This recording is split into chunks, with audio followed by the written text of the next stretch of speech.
And what has taken the US administration and the Israeli administration by surprise is the sheer magnitude of retaliation that the IRGC has shown. Trump says that Iran operations could take 4 weeks or less. And recently, again, Donald Trump says that US is prepared for a long war against Iran. Do you remember what happened in 2003? And please remember, this entire Trump administration, its election rhetoric was make America great again. When will the war end, or when will the hostilities subside in this conflict between US, Israel versus Iran is a question everybody is asking. I'm quite sure all of you are following the developments in the West Asian region very keenly for the past few days. In the last 72 hours, we have seen the region has become more volatile. There have been barrage of missiles from both sides, attacks and counterattacks. And what has taken the US administration and the Israeli administration by surprise is the sheer magnitude of retaliation that the IRGC has shown. And because of that, perhaps the US administration is also focusing on the question, when will the war end? And the Gulf states are really interested in this.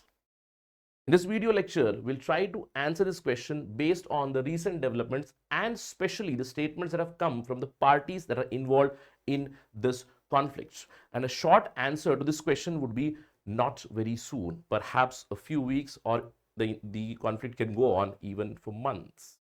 Why am I telling this? Let's look at some of the statements that have come from the leadership.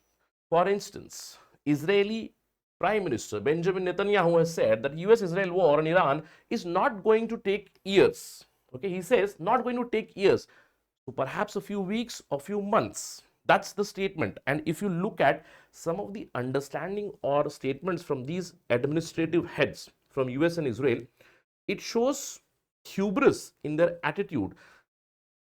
Perhaps they thought that if they will finish the head of the state from Iran, and if they finish some leadership and attack some of the IRGC command centers, they thought that they will gain victory. And there was an appeal also from these people, especially Trump on his Truth Social had appealed to the people of Iran to take this opportunity and gain control of their country. So a regime change was something that the US and Israeli administration they had expected, which is not happening soon. And they are completely flummoxed right now by the sheer amount of retaliation that Iran has shown by using different kinds of missiles, which have even escaped their missile defense system and have hit many targets in Israel and many targets in the Gulf region as well.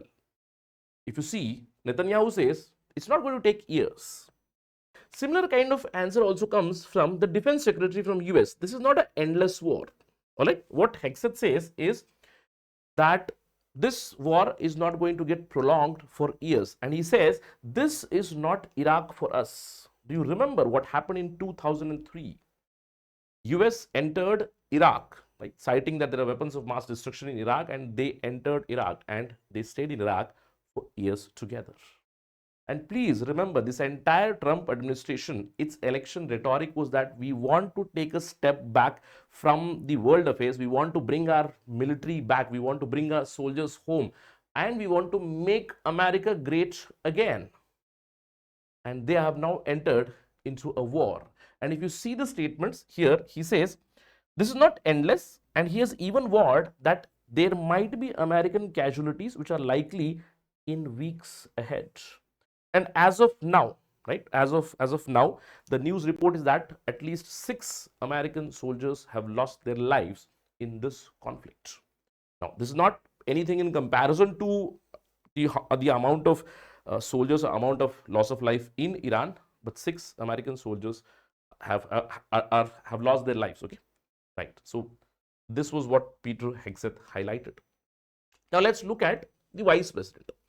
This was one day before the attack, actually. It's not after the attack. J.D. Vance, the Vice President of United States of America, he says, there's no chance US will be drawn out in a war in Middle East. A prolonged war is not a possibility. Now, what all these statements show you? That they might have thought that from 2025 last year, you must have seen that last year Israel and US, they carried out certain attacks on the nuclear facilities in Iran. And Iran retaliated with a barrage of missiles. So you do know that since 2023 October 7, Israel has been continuously fighting Hamas. That means Israel has been fighting Iranian proxies, and for the last couple of years, I would say, the US administration and Israeli administration, they thought that Iranian proxies are now at the weakest and maybe it's right time to hit. And their calculation would have been that if we finish off the head of the state, then it's likely that Iran might budge down and we might see some sort of a regime change, and that has not happened. After the attacks on February 28, 2026, Israelis attacked Iran. They struck in Tehran. The very next day, on 1st March, news came that Supreme Leader of Iran, Ayatollah Ali Khamenei, is dead. So probably US and Israel thought that it is a mini victory for us, but the kind of retaliation that has come from the IRGC side is immense. There have been multiple reports which have been coming that Iranian missiles have struck multiple locations. They were not intercepted by the missile defense systems. All right. Now look at the statement from the head of the state from United States of America. 24 hours back, Trump says that Iran operations could take 4 weeks or less.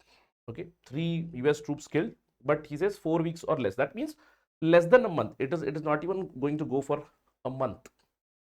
Probably 3 weeks, 4 weeks max. Okay, that was the understanding. And recently, again, Donald Trump says that US is prepared for a long war against Iran.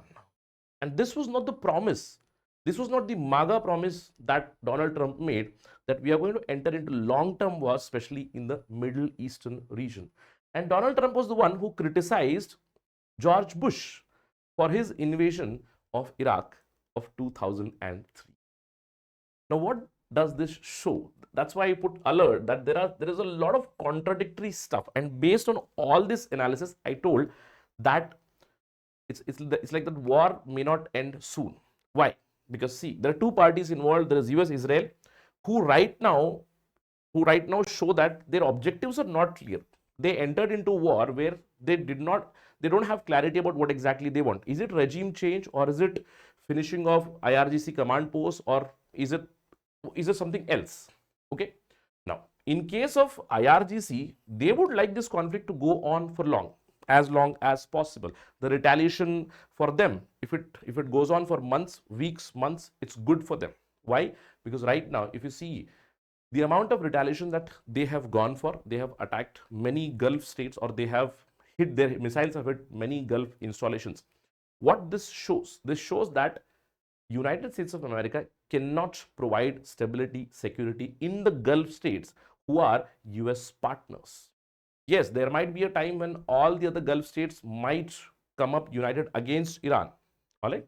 And perhaps that is what Trump administration is also looking for. But this is not make America great again. This clearly shows that America is not able to protect its own allies, its own partners in the region. And very recently, US administration has sent out a communique to all its people that non-essential staff in any of the embassies that are there in the Gulf countries, they are to come back. People in Israel, they are to come back. Right? What does this all show? This shows weakness of the world's strongest country, I would say, from defense perspective at least. Maybe not economically right now, but militarily they are the strongest country in the world. And Iran's retaliation has completely flummoxed the US administration as of now. So they would like this to be prolonged. As I told you, US and Israel, they're not quite clear about their objectives. So if you look at the objectives in 2025, as I told you, in 2025, US and Israel, they attacked some of the nuclear installations in Iran. And at that particular time, the objective was quite clear, I would say. Trump had repeatedly spoken that we do not want Iran to develop a nuclear weapon. Right now also, okay, that is the objective, yes, Iran not getting a nuclear weapon. So if the hostilities have to end, that means the firing has to stop and diplomacy has to prevail. There has to be some sort of a mediator who would bring Iran to the negotiating table, and that does not look anytime soon in the future. Okay. So Iran not getting a nuclear weapon, very fine. But if you look at Israel's demands, Netanyahu had been pushing continuously that Tehran should negotiate its missile capabilities and reduce its range to 300 kilometers. Okay, that means protect themselves in the Gulf region. They should not reach the Israeli region. Apart from that, Netanyahu would also ask the US administration during the negotiation, which have utterly failed now, that Iran should stop supporting the proxy allies in the Middle East like Hamas, Hezbollah, the Houthis, right? They should not support these proxies. These were the two demands. And perhaps now also those will be the same demands after this particular conflict also. So what is the end game of US-Israel here? Without an end game, again, a face-saving solution might not be present as of now. But if you look at what Iran wants, as I told you, IRGC would like it to extend further. Why? Because Iran's military tactics have been that only. For Iran, their capability, we do understand that we cannot equate Iran with US, we cannot equate Iran with Israel also, correct? In terms of, say, military capability. And if you ask me, sir, who is going to win this war outrightly, if there are soldiers on the ground, etc., then probably US, Israel will prevail in the long run. Okay. But what is going to happen in that long run, probably few months or years? The economy will take a hit. Currently, Strait of Hormuz is completely choked. The entire world is on the edge because the oil shipments are not reaching. As of now, it is stated that 700 tankers are stuck in Strait of Hormuz. The insurance players, that means the people who are guaranteeing insurance, they have taken a step back and they are not insuring now because of the war. The war insurance has completely been cancelled by the major insurance players. That means everybody is going to take a hit economically. And Iran's tactic has been using missiles for retaliation, cyber operations, and using proxies. And probably they will continue this. If you see the reports in the last 24 hours or so, Iran has been firing barrage of missiles, yes, and there have been also proxy attacks in Lebanon, again by the Iraqi militia also. There have been proxy attacks on US bases and in Israel also. So this clearly shows that IRGC would like to prolong this retaliation. And the past conflicts have shown that they can harass for months. It can go on for months without a full conventional war. And now a recent statement from Donald Trump has also come that he is not opposed to foot presence in Iran as well. Let's see what happens there. But if we look at the answer, when will the war stop? As I told you, maybe not anytime soon, maybe not for a few weeks, probably for a couple of months as well. And US officials have now become very wary that there is a possibility of a prolonged conflict in the Middle East, very similar to 2003 invasion. As I told you, Trump was an outright critique of George W. Bush for his 2003 invasion in Iraq. And right now, he is doing the same thing in Iran. The entire election rhetoric or the entire MAGA philosophy, it has crumbled down, and US is now stuck in a long war, probably in Iran.